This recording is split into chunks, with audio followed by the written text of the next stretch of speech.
Welcome to my channel.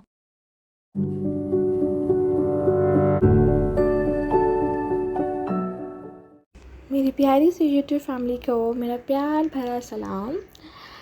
आज का vlog start होता है अयान की स्कूल प्रिपरेशन से।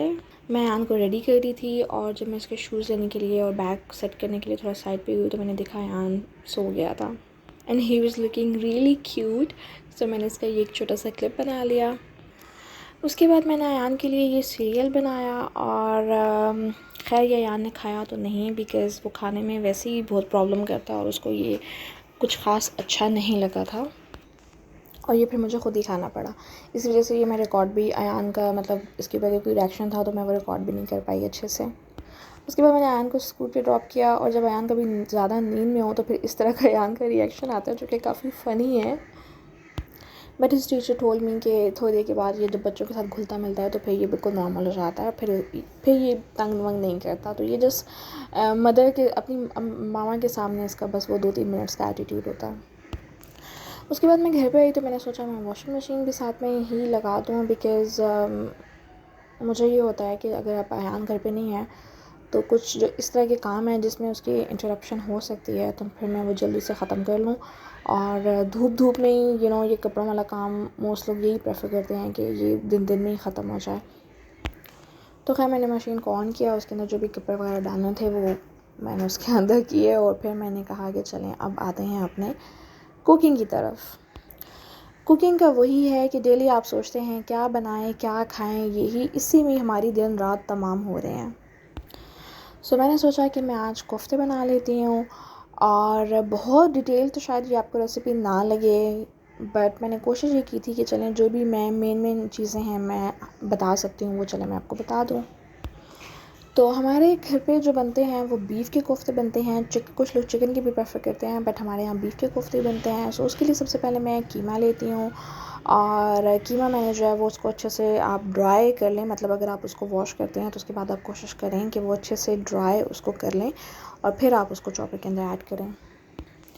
उसके बाद मैंने इसके अंदर प्याज और हरी मिर्चें ऐड कर दी थी। आप साबुत ऐड कर दें, वो चॉपर के अंदर खुद ही अच्छे से सेट हो जाएगा। उसके साथ ही मैंने इसके अंदर हरा धनिया एंड हरा पुदीना भी ऐड कर दिया था। और उसके बाद मैं इसके अंदर एक पाउडर जो है वो बेसन का पाउडर और खसखस का पाउडर ऐड करती हूँ बिकॉज़ मुझे ये लगता है कि इससे कोफ्तों का फ्लेवर भी अच्छा हो जाता है और इनकी बाइंडिंग बहुत अच्छे से हो जाती है बिकॉज़ मोस्टली लोगों को प्रॉब्लम यही आ रहा होता है कि कोफ्ते टूट जाते हैं। तो मेरे कोफ्ते आप देखिएगा, अगर आप मेरी रेसिपी को फॉलो करते हैं, मेरी कंप्लीट रेसिपी को अगर आप एंड तक देखते हैं और फॉलो करते हैं तो आपके कोफ्ते नरम बनेंगे और टूटेंगे भी नहीं। It's a guarantee.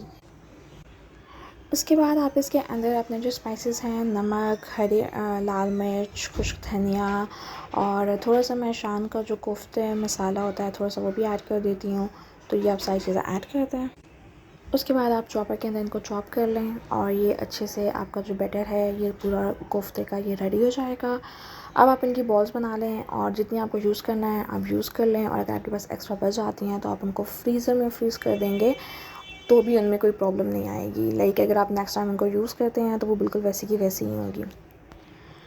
दूसरी तरफ अब बात आती है कोफ्ते की ग्रेवी बनाने की। कोफ्ते जब आप बनाते हैं तो कोफ्ते बनाना इज़ अनदर थिंग और फिर उसकी ग्रेवी तैयार करना वो एक अलग काम होता है। तो उसके लिए भी मेरा सेम प्रोसेस है कि आप प्याज लेंगे और वही सेम प्रोसेस जो मैं पहले भी फॉलो करती हूँ अपनी ग्रेवी बनाने के लिए कि आप प्याज लें, उसको आप गोल्डन फ्राई कर लें, फिर आप जग के अंदर टमाटर, थोड़ा सा 1-2 चम्मच योगर्ट और अपने फ्राइड अनियन डाल के और उसको थोड़ा सा पानी डाल के आप उसको ग्राइंड कर लें। ये मैं काम इसलिए कर रही होती हूँ बिकॉज़ जो मेरी फैमिली है उनका टेस्ट नहीं डेवलप किया, उनको अच्छा नहीं लगता कि प्याज और टमाटर उनको सामने नज़र आ रहे हों, ठीक है, खाने के अंदर।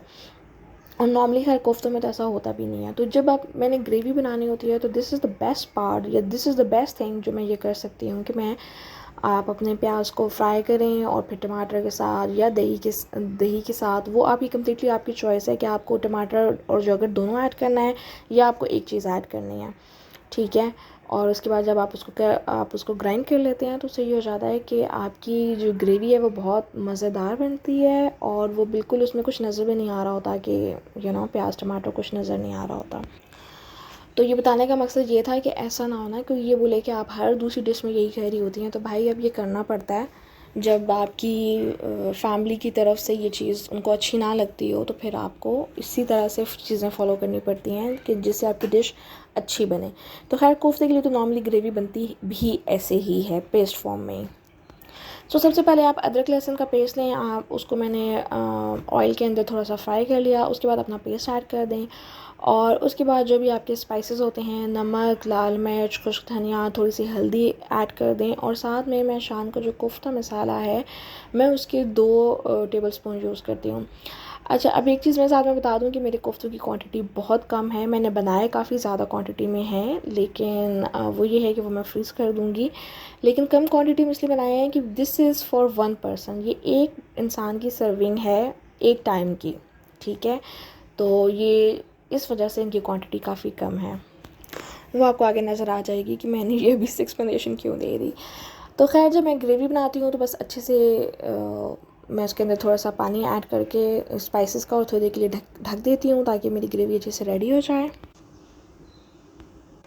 यहाँ पे हमारी ग्रेवी रेडी हो चुकी है। सो अब मैं इसके अंदर कोफ्ता ऐड कर रही हूँ और कोफ्ते की क्वांटिटी इसलिए कम है कि this is only for 1 person, single serving है ये और सिंगल टाइम के लिए है कि जस्ट ये रात का खाना है और एक इंसान को मैंने एक पर्सन को मैंने सर्व करना।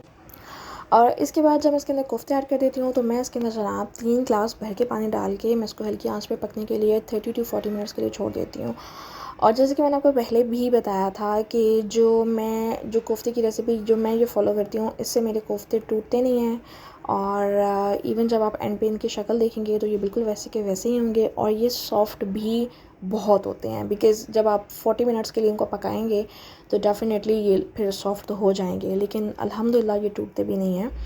So you can follow this recipe और कभी ऐसा हो कि आप मेरी रेसिपी को फॉलो करो वो सही ना बने खुदा ना खास्ता तो you can always ask me, आप कमेंट में मुझसे पूछ सकते हैं कि हमने ये चीज़ यूँ ऐड कर दी थी या कुछ भी। तो I am always here to help. और डेफ़िनेटली इस जो भी मेरे व्लॉग्स होते हैं ये कुकिंग व्लॉग्स तो बिल्कुल भी नहीं होते हैं, बट जब हम नॉर्मल रूटीन की चीज़ें शेयर कर रहे होते हैं तो मुझे पर्सनली ये लगता है कि हम ये रेसिपी भी अगर मैं किसी के साथ शेयर कर लूँगी तो किसी न किसी की तो लाजमी हेल्प हो ही जाएगी बिकॉज़ मैंने भी बहुत सारी अपनी कुकिंग की चीज़ें ऐसे ही सीखी हैं डिफरेंट यूट्यूब चैनल्स को देख के, उनकी वीडियोज़ को देख के। यहाँ पे मेरा व्लॉग ऑलमोस्ट एंड होने वाला है बिकॉज़ आप देख सकते हैं कि मेरे कोफ्ते यहाँ पे रेडी हो चुके हैं और मैंने इनकी स्लोमो भी बना लिया। मुझे स्लोमो बनाना बहुत अच्छा लगता है स्पेशली खाने का। तो अब आप देख सकते हैं कि मेरी जो एंड पे मैं बताना भूल गई कि जब मेरे कोफ्ते रेडी हो जाते हैं उनका पानी ड्राई हो जाता है तो फिर उसके बाद मैं एंड पे हरा धनिया, हरी मिर्चें ऊपर से डाल के और थोड़ा सा गरम मसाला छिड़क के मैं इनको थोड़ी के लिए ढक देती हूँ। और उससे ये हो जाता है कि मैंने आपको पहले भी बताया था कि एक तो खुशबू बहुत अच्छी आती है और फ्लेवर भी बहुत अच्छा हो जाता है। और थोड़ी देर के बाद मैंने इनको सर्विंग के लिए निकाल लिया था। जब मैंने इनको सर्व किया तो इनकी शक्ल आप देख सकते हैं कि मेरे कोफ्ते बिल्कुल भी टूटे नहीं हैं। ये जैसे मैंने ऐड किए थे पानी के अंदर, ये इतनी देर पानी में पकने के बाद भी ये वैसे के वैसे ही हैं। और मैं आपको ये वो टेस्ट तो नहीं करवा पाई या मैं वो क्लिप नहीं रिकॉर्ड मैंने कर पाई कि मैं इसमें आपको तोड़ के दिखा देती कि हाउ सॉफ्ट और juicy they are. But trust me this recipe really works for me. So आप भी इसको ट्राई कर सकते हैं और इंशाल्लाह देखिएगा आपके कोफ्ते भी बिल्कुल भी टूटेंगे नहीं और काफ़ी अच्छे बनेंगे। यहाँ पे मैं अपना व्लॉग एंड कर रही हूँ और अगर आपको मेरी ये रेसिपी अच्छी लगी हो, मेरा ये व्लॉग अच्छा लगा हो तो प्लीज़ मेरे चैनल को सब्सक्राइब करें, मेरी वीडियोस को लाइक करें और अगर आपका दिल चाहे तो कमेंट में थम्स अप करके या एक हार्ट ड्रॉप करके आप मुझे बता सकते हैं कि आपको ये मेरी रेसिपी कैसी लगी। इसके अलावा अगर आप ख़ुद से कुछ कमेंट में लिखेंगे तो वो तो बहुत ही बड़ी बात हो जाएगी मेरे लिए। और अपना बहुत सारा ख्याल रखिएगा, अपनी दुआ में याद रखिएगा और खुश रहें और अपने से जुड़े हुए लोगों को भी खुश रखें। इंशाल्लाह बहुत जल्द आपके साथ मज़ीद रेसिपीज़ शेयर करूँगी और मज़ीद अपनी डेली लाइफ के व्लॉग जिसमें स्पेशली आयान की एक्टिविटीज़ होंगी वो आपके साथ लाजमी शेयर करूँगी। दुआ है कि अल्लाह पाक हम सबको आसानियाँ अता फ़रमाए और दूसरों के लिए आसानियाँ पैदा करने की भी तौफ़ीक अता फ़रमाए। अपना बहुत सारा ख्याल रखिएगा। अल्लाह हाफ़िज़। Like and subscribe my channel.